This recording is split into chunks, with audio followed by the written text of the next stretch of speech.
tinggal buat aja, karena tidak mesti harus mau ketika mau ta'aruf gitu. Dari sekarang teman-teman siapkan CV ta'aruf teman-teman juga, itu tidak.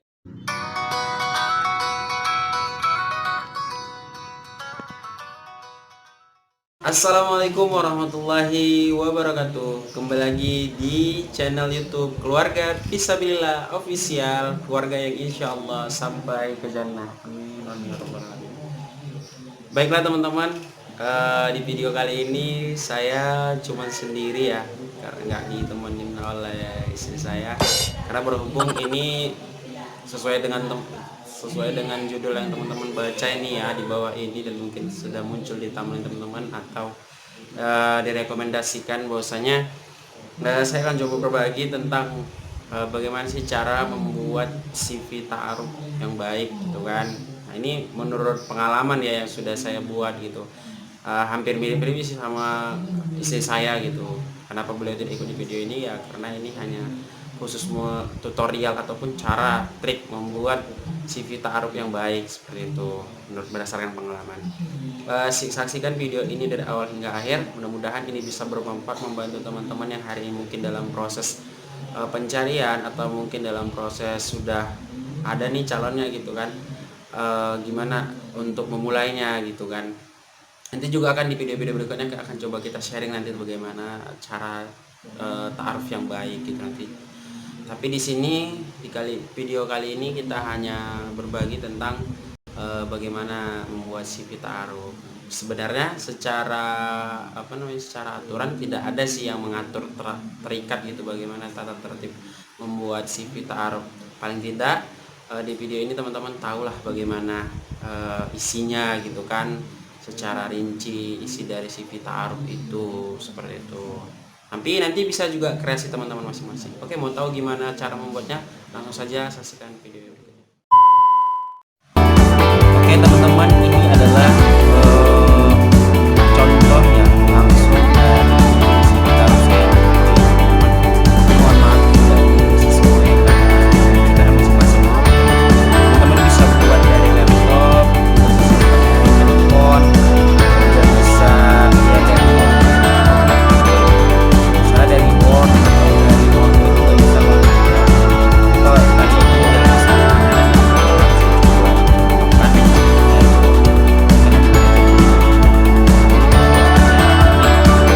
yang pertama teman-teman adalah foto ya, foto CV kita. Ini kan itu untuk memperjelas. Nah ini fotonya juga teman-teman seharusnya ini yang wajahnya terlihat ya, namanya juga memperkenalkan namanya dengan calon kita. Jadi fotonya harus jelas. Ini saya contohkan di foto saya gitu kan. Kemudian di bawahnya itu coba kita buat salam pembuka gitu. Kemudian kita buat isi pembukanya gitu. Nah ini coba teman-teman bisa lihat di sini bagaimana isinya ya. Isi salam pembukanya seperti ini teman-teman.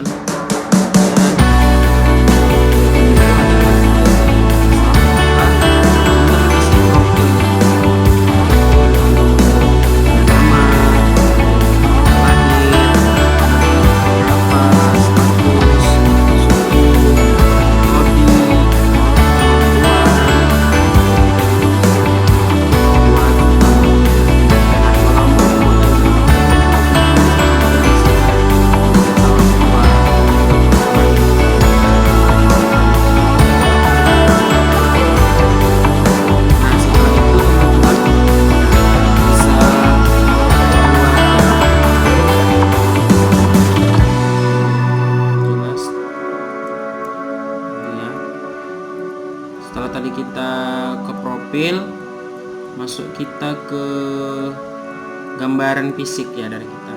Saya tinggi badan, berat badan, warna kulit, tipe rambut, kemudian olahraga apa yang kita suka, lalu dibuat riwayat penyakit. Nah kenapa dibuat riwayat penyakit ini juga penting teman-teman, karena kan namanya kita mau menjalin rumah tangga ya gitu kan, hidup ya mudah-mudahan selamanya dengannya gitu kan, menua bersamanya gitu. Nah kita perlu kasih tahu ke beliau apa yang menjadi penyakit kita gitu, tapi yang menurut kita memang betul-betul apa ya, yang tidak, yang masih harapan sembuh lah gitu, biar jangan terlalu khawatir gitu. Kemudian ciri khasnya seperti apa, misalnya bermata sipit atau ya lapisan pipit, ini contoh ya teman-teman, kalau saya tidak mata sipit ya kan. Mulai latar belakang pendidikan seperti apa, saya SD-nya, kemudian SMP-nya, SMA-nya, dan lanjutnya sekarang gimana. Kemudian kajian. Nah, kajian ini juga perlu dibuat juga teman-teman di situ. Jadi teman-teman kalau dibuat itu kan salah satu bentuk menarik perhatian ini ya, apa namanya, orang yang kita ajak taruh gitu kan. Masanya kita aktif gitu dalam mengikuti kajian, sehingga ilmu agama kita alhamdulillah sudah cukup lah untuk kesana gitu kan, sehingga dia yakin akan kita gitu. Kemudian kriteria sifat pasangan, apa yang diinginkan gitu dari kita, misalnya apa misalnya ini gitu kan. Kalau di sini kan pencemburu, rajin, berpikir, pokoknya sifat dari kita dituliskan aja di situ gitu. Dan juga teman-teman bisa juga kriteria yang apa, kriteria dari kita itu apa gitu. Itu kan untuk yang pasangan ya, misalnya cemburu, rajin, kerja keras, sabar, mau menerima segala kekurangan. Lalu harapan setelah menikah. Nah, harapan setelah menikah juga perlu dibuat, karena kan kita ingin jelas gitu ya dalam menuliskan di situ kita tadi harapan setelah menikah apa. Misalnya saya mengharapkan perempuan yang bisa saya jadikan semakin mencintai Allah dan apabila bersamanya surga terasa dekat. Lalu adapun beberapa pertanyaan. Nah, ini teman-teman boleh ya buat pertanyaan seperti ini ke calon pasangan ataupun diisi jadi nanti dia bisa jawab gitu kan. Teman-teman bisa cantumkan menikah,